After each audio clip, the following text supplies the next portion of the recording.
উন্নয়ন দৃশ্যমান, বাড়বে আরও কর্মসংস্থান।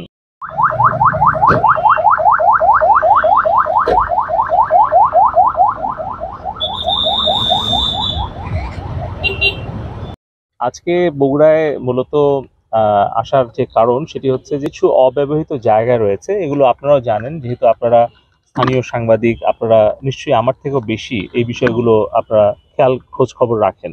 তো এখানে আমাদের মাননীয় সংসদ সদস্য রাগিবুল হাসান রিপু ভাই আছেন, জেলা প্রশাসক মহোদয় আছেন সাইফুল ইসলাম।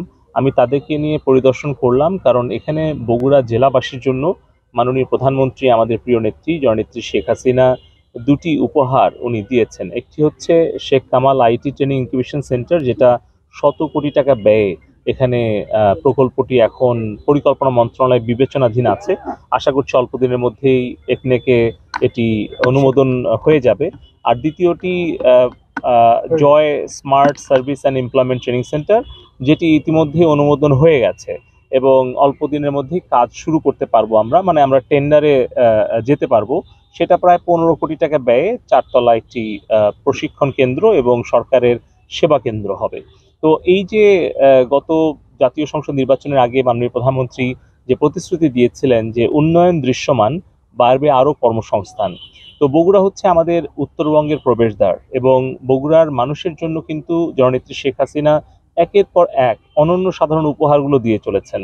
যেরকম বগুড়াবাসীকে বিজ্ঞান এবং প্রযুক্তি বিশ্ববিদ্যালয় উপহার দিয়েছেন, হাইটেক পার্ক দিয়েছেন, রেল লাইন দিয়েছেন। এখন আমাদের লক্ষ্য হচ্ছে বগুড়ার তরুণ তরুণীদের জন্য স্মার্ট কর্মসংস্থানের ঠিকানা Sheikh Kamal IT training incubation centre এবং আমাদের Joy smart service employment training centre নির্মাণ করা। তো এখানে আমরা জায়গা আসলে খুঁজছিলাম, জায়গা পাচ্ছিলাম না। তো এখন আমাদের বিটিসিএল এর 4 একর জায়গা আমরা দেখলাম। এর পাশাপাশি আমাদের জেলা প্রশাসন আরও একটা জায়গা প্রস্তাব দিয়েছিল, সেটাও দেখলাম। আমি আশা করছি যে আগামী 6 মাসের মধ্যেই আমরা আসলে জয়সেট সেন্টার নির্মাণ কাজ শুরু করতে পারবো এবং আগামী অর্থ বছরে আমরা Sheikh Kamal IT training incubation centre নির্মাণ কাজ শুরু করতে পারবো, যেখানে আসলে হাজার হাজার তরুণ তরুণীর কর্মসংস্থান সৃষ্টি হবে এই বগুড়ার মাটিতেই। বগুড়ার তরুণ তরুণীদের যাতে ঢাকামুখী হতে না হয়, বিদেশমুখী হতে না হয়, যাতে বগুড়ার মেধাবী ছেলেমেয়েরা তারা যাতে বগুড়ার মাটিতে বসে তারা যাতে দেশে এবং বিদেশে বিভিন্ন জায়গায় কর্মসংস্থান সৃষ্টি করতে পারে, সেটি আমাদের লক্ষ্য। এবং Sheikh Kamal IT training incubation সেন্টারটা কিন্তু আমাদের ডিজিটাল বাংলাদেশ আর্কিটেক্ট এবং স্মার্ট বাংলাদেশের ড্রিমার সজীব ওয়াজেদ জয় ভাইয়ের ব্রেন চাইল্ড। কারণ আগে একটা ধারণা ছিল যে হয়তো মাস্টার ডিগ্রি পাস না করলে, গ্র্যাজুয়েশন কমপ্লিট না করলে কোনো একটা চাকুরি বা কোনো কিছু করা যায় না, কিংবা বাবার কোটি কোটি টাকা না থাকলে হয়তো ব্যবসায় উদ্যোক্তা হওয়া যায় না। কিন্তু সেই প্রচলিত ধ্যান ধারণার পরিবর্তন ঘটিয়েছেন আমাদের তারুণ্যের গর্ব মাননীয় আইসিটি উপদেষ্টা সজীব ওয়াজেদ জয় ভাই। আপনারা দেখছেন যে এখন ইন্টারনেটে যুক্ত হয়ে একটা ল্যাপটপ নিয়ে বগুড়ার কিন্তু হাজার হাজার ছেলে মেয়ে ফ্রিল্যান্সিং করছে। আমাদের সাংবাদিক বন্ধুদের মধ্যে অনেকেই আছেন যারা কন্টেন্ট ক্রিয়েটর হিসেবে তারা আউটসোর্সিং করছেন অনলাইন মার্কেট প্লেস থেকে। তো সেই ধারণাটাকেই আমরা কাজে লাগাচ্ছি। সজীব ওয়াজেদ জয় ভাইয়ের নির্দেশনা ক্রমেই আমরা সারা বাংলাদেশে 64টা Sheikh Kamal IT training incubation centre করছি, তার মধ্যে আমাদের বগুড়াতে আগামী অর্থ বছর একটা আমরা নির্মাণ কাজ শুরু করব।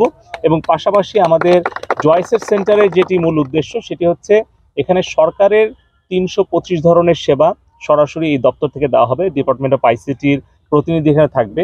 অপরদিকে প্রশিক্ষণ দেওয়া হবে সরকারি বেসরকারি ছাত্র ছাত্রী সাংবাদিক বিভিন্ন শ্রেণী পেশার যাদেরই প্রশিক্ষণ দেওয়ার প্রয়োজন হবে তাদেরকে এই সেন্টার থেকে প্রশিক্ষণ দেওয়া হবে এবং পাশাপাশি এখানে একটা কর্মসংস্থানের হাব হিসেবে এটাকে তৈরি করা হবে। এর পাশাপাশি 7 মাথায় আমরা আমাদের ডাক বিভাগের যেই প্রধান ডাকঘর আছে সেটি পরিদর্শন করলাম। মাননীয় প্রধানমন্ত্রীর একটা আবেগের জায়গা হচ্ছে বাংলাদেশ ডাক বিভাগ এবং সেই ডাক বিভাগের প্রচলিত যে সার্ভিস এটাকে আধুনিকায়ন করা হচ্ছে আমাদের লক্ষ্য। আমরা একদিকে যেরকম নতুন টেলিকম আইন করতে যাচ্ছি এবছরে, অপরদিকে নতুন একটি আমরা ডাক আইনও করতে যাচ্ছি। আমাদের লক্ষ্য হচ্ছে বাংলাদেশের প্রত্যেকটি ডাকঘরকে এক একটি স্মার্ট সার্ভিস পয়েন্টে রূপান্তরিত করা। তো এখানে দেখলাম যে একেবারেই শহরের খুব একটা প্রধান কেন্দ্রে কিন্তু আমাদের জায়গা আছে, কিন্তু আমরা প্রতি বছর এখান থেকে আমরা প্রায় 1 কোটি টাকার উপরে লস করছি, প্রতি মাসে প্রায় 10 লক্ষ টাকার বেশি লস হচ্ছে। কিন্তু সেখানে কিন্তু আমাদের অব্যবহৃত জায়গা আছে, আমাদের লোকবল আছে, জনবল আছে। এখন আমরা পরিকল্পনা করছি যে একদিকে যেরকম অব্যবহৃত জায়গা এবং লোকবল জনবল অবকাঠামোগুলোকে সদ্ব্যবহার করা, পাশাপাশি পাবলিক প্রাইভেট পার্টনারশিপের ভিত্তিতে বেসরকারি বিভিন্ন প্রতিষ্ঠানের সাথে অংশীদারিত্বের ভিত্তিতে আমাদের বিটিসিএল, টেলিটক এবং পোস্টকে লাভজনক প্রতিষ্ঠানে পরিণত করা।